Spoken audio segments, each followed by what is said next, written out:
A música que agrada ou desagrada a Deus, na palestra Música, Reverência e Adoração, parte 2. Eu sou Ezequiel Gomes, você está no canal Vem Senhor Jesus e hoje eu vou continuar a minha análise da série de materiais que o Leandro Dalla publicou pelo site da TV Terceiro Anjo no YouTube, que tem esse título aí, né? Música, Reverência e Adoração, e nesse caso estamos avaliando a palestra número 2.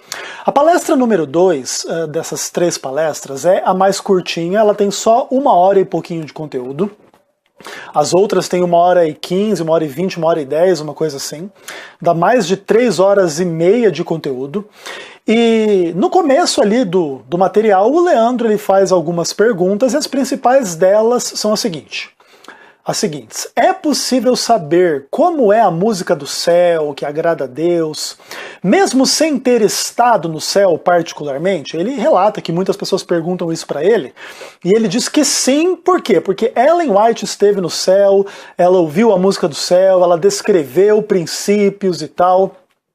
Então, com base nisso, dá para saber sim, mais ou menos, pelo menos, como que é a música do céu. Ou seja, já de início, nessa palestra, se abandona completamente qualquer pretensão de oferecer uma resposta bíblica à pergunta pela música que agrada a Deus. Implicitamente acaba se... vamos pensar assim, admitindo que a Bíblia não tem tanto a dizer sobre o assunto, então vamos para Ellen White, alguma coisa desse tipo. Inclusive, eu tinha ficado já impressionado na minha avaliação da mensagem anterior, que tinha trazido bem poucos textos bíblicos, e nessa mensagem de 1 hora de conteúdo, ele só fez menção no final da palestra de um texto bíblico, Neemias 10, versos 28 e 29, quando fala ali dos levitas e da preparação deles ali para o louvor e tal, que envolvia o conhecimento e o preparo musical, mas também a fidelidade à lei de Deus, à palavra de Deus e etc. Então assim, olha, em 1 hora de conteúdo é 2 versículos da Bíblia, né? É complicado, né? Ou seja, esse pessoal tem muito a dizer, mas pouco a dizer a partir da Bíblia. Isso é muito complicado, sendo que a Bíblia, segundo a própria Ellen White e a fé adventista, é a única regra de fé, prática e doutrina da igreja. Então, você já percebe assim, já começa errado o negócio, mas tudo bem.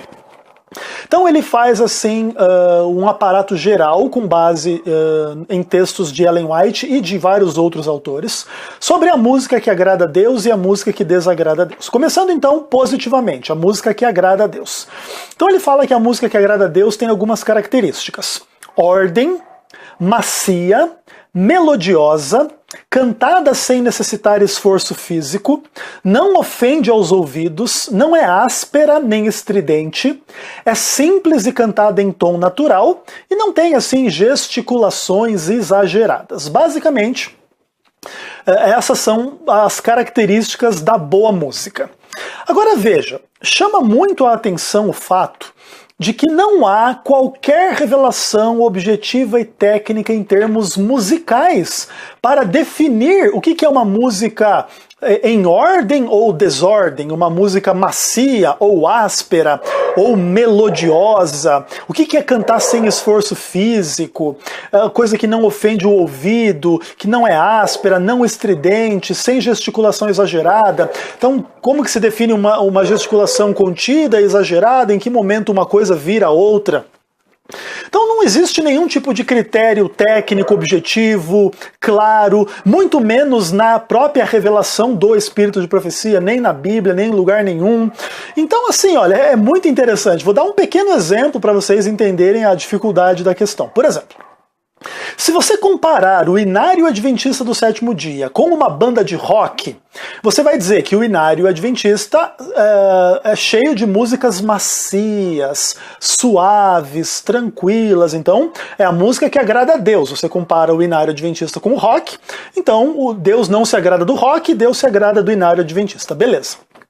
Agora, Compare o Inário Adventista com aquelas músicas New Age cantadas pela Enya, que praticamente são só vocais e muito macias, etc. Nesse caso, o Inário Adventista já não é mais tão macio assim. E aí, será que nesse caso, a cantora Enya, que inclusive canta coisas espiritualistas, espíritas e etc., a música dela agrada mais a Deus do que o Inário Adventista do Sétimo Dia? Inclusive, devemos substituir o nosso inário agora por música tipo Nova Era aí, pra gente poder cantar um pouco mais macio do que a gente canta. Não tem nada de Vem Senhor Jesus. Agora é Vencendo Vem Jesus, ou essas marchas, essas coisas. Não, isso é tudo muito áspero em comparação com as músicas tranquilas da Nova Era, da Enya. E aí, como é que é? Perceba, nenhuma dessas recomendações aqui que o Leandro enfatiza são praticáveis além de qualquer subjetividade ou dúvida, e não há revelação clara, ok? E se existe, o Leandro Dalla não trouxe para nós nenhuma revelação clara, técnica, musical, de como é que se aplica isso aqui na realidade. Então, essas palavras todas, elas podem dizer alguma coisa, tipo, quando eu vejo que a música deve ser macia, não áspera, não estridente, eu imagino mais ou menos um equilíbrio musical, sem gritaria, sem um monte de coisa. Ok, dentro de um senso comum, é mais ou menos possível entender essas, vamos pensar assim, essas informações ou essas recomendações, tá bom? Agora, para além de qualquer dúvida, não há, assim, mais respostas. Se o fato de eu estar cantando da forma como eu canto é muito áspero ou pouco áspero, é muito macio ou pouco macio, se está suficiente para igual a música que Ellen White ouviu lá no céu ou não, é tudo muito complicado, assim, sabe? E acaba que, para além de um senso comum generalizante, informações mais técnicas e mais precisas não existem.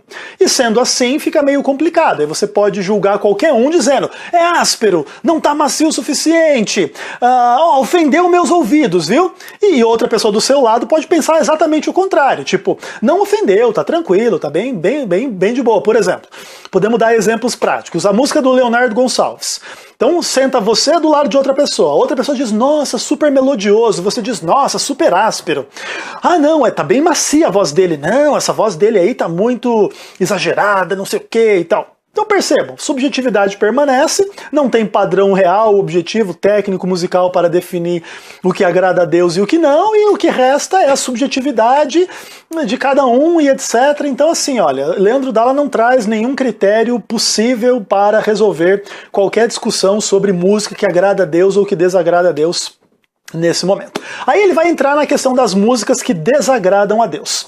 E ele fala que é o seguinte, as músicas que desagradam a Deus, elas têm as seguintes características: emocionalismo, vãs repetições, antropocentrismo, sensualidade ou romantismo, letras banais ou inconsistentes, egocentrismo, louvor show, entretenimento, louvor comercial, predominância do ritmo que Satanás usa para mexer o corpo das pessoas, etc.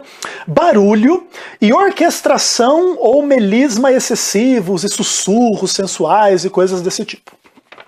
Mais uma vez, chama a atenção a falta de critérios musicais, objetivos, técnicos, que venham da revelação bíblica ou mesmo do espírito de profecia. Você simplesmente não tem revelação específica e direta em termos claros, objetivos e musicais. Então, por exemplo, eu separo aqui de tudo isso aí que ele falou que não agrada a Deus em 4 problemas principais. Primeiro, problema com a letra. Então são lá as vãs repetições, o antropocentrismo seria aquela coisa de exaltar o homem, colocar o homem no centro aí das músicas e tal.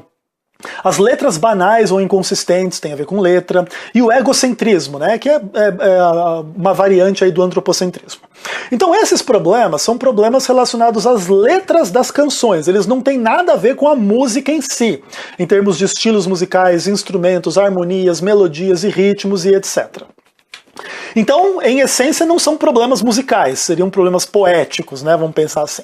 Outro, problemas sociais ou econômicos. Quando o louvor é show, o louvor é comércio e coisas assim, o cara cobrar para ir lá na igreja cantar e etc. Esses também não são problemas musicais, são problemas sociais, econômicos, que indicam algumas dificuldades dentro da comunidade. Uma igreja mais pobre não pode convidar um cantor mais famoso, porque um cantor custa muito caro e coisas desse tipo, e aí o camarada não deveria ir de graça, porque o louvor é a Deus, ou você cobra para louvar a Deus. Problemas dessa natureza, mas problemas dessa natureza não são problemas musicais, então também não quer dizer nada sobre música que agrada ou não agrada a Deus. E o problema emocional, que é o emocionalismo, também não tem nada a ver com música. Se eu ouço uma música e eu choro, e eu ouço outra música e eu dou risada, isso não quer dizer muita coisa, porque a pessoa sentada do meu lado pode, inclusive, também não ter a mesma emoção e a mesma sensação do que eu. Então tudo isso acaba sendo subjetivo.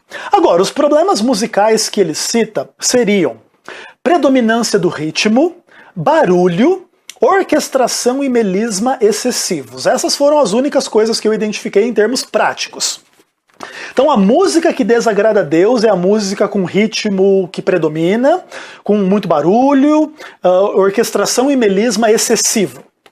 Agora, não faz sentido, porque barulho, vamos pensar assim, olha, talvez aqui esteja se falando assim, ou de ruído, ou de volume muito alto das canções e tal.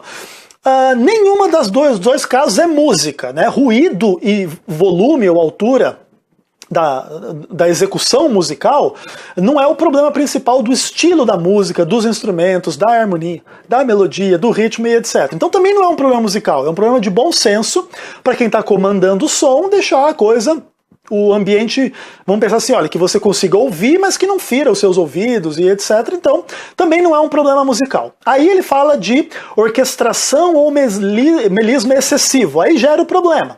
Qual é o padrão objetivo para designar quando o melisma deixou de ser o normal e se tornou excessivo? Ou a orquestração deixou de ser o normal para se tornar excessiva? Não há padrão objetivo. Não há revelação bíblica sobre isso, etc. Então fica também no vácuo, na subjetividade. Então se eu quiser acusar um cantor de ter um melisma excessivo, o camarada sentado do meu lado vai dizer, não, esse melisma tá tranquilo, não é excessivo.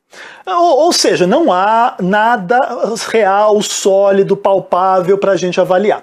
A única coisa que há é o quê? Dizer que Deus não gosta de músicas onde se predomina o ritmo, mas também volta à questão.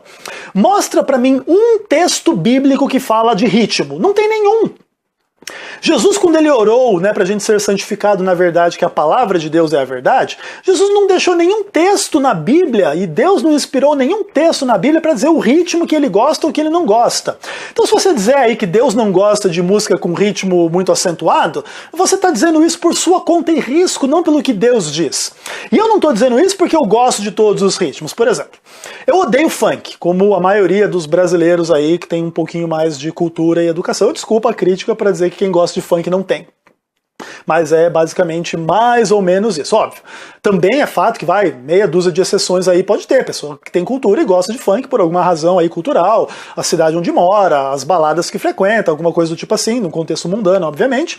Então a pessoa acaba gostando daquilo. Mas frequentemente o Brasil todo, grande parte dos brasileiros abomina o funk, carioca, etc., por várias questões aí culturais relativas às drogas, à violência, a uma sexualidade assim muito exacerbada que muitas vezes denigra a mulher e etc.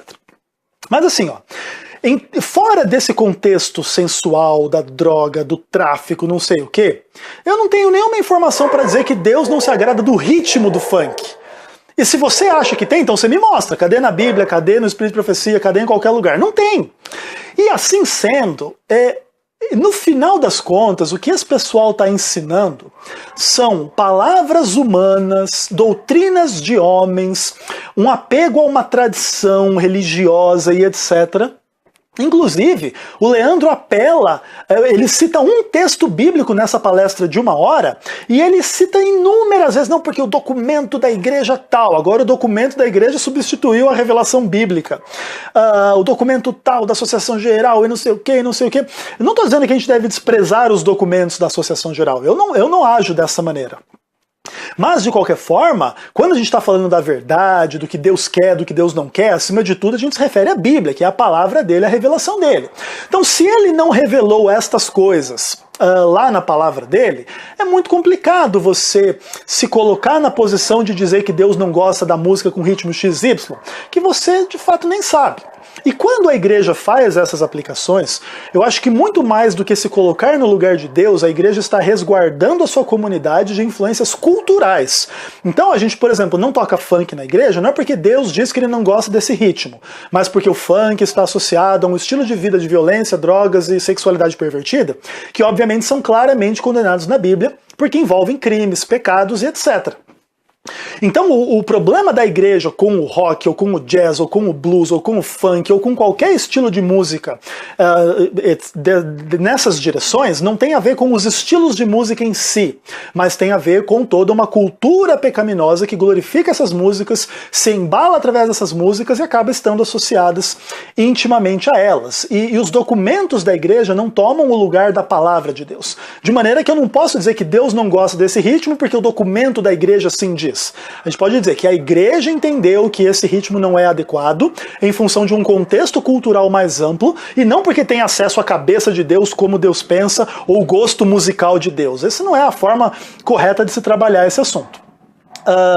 O Leandro Dalla, então, ele apela muito para os documentos da igreja, os estudiosos, ele fala, né, cita cientistas e etc. Cita bastante Ellen White, mas Bíblia praticamente zero.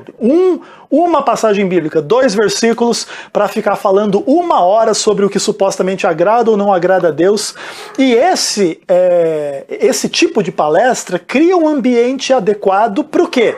Para você colocar na boca de Deus o que Deus nunca disse, para sair acusando quem Deus nunca acusou. Então, se eu quero falar que o Arautos do Rei, o Leonardo Gonçalves, não sei mais quem, tá todo mundo apostatado, usado pelo diabo, pronto, eu uso esses argumentos ridículos e sem fundamento do Leandro Dalla, saio brigando aí, saio falando, saio dizendo que a igreja tá apostatada, e acabou, e é para isso que serve, não serve para mais nada. E quando você vai avaliar o fundamento prático, real desse tipo de ideia, você não encontra nada sólido na palavra de Deus. Por isso, é uma vergonha esse tipo de material que é divulgado aí como se fosse a revelação bíblica divina de Deus sobre a música, mas que no final das contas simplesmente reflete um entendimento humano pequeno de uma grande questão.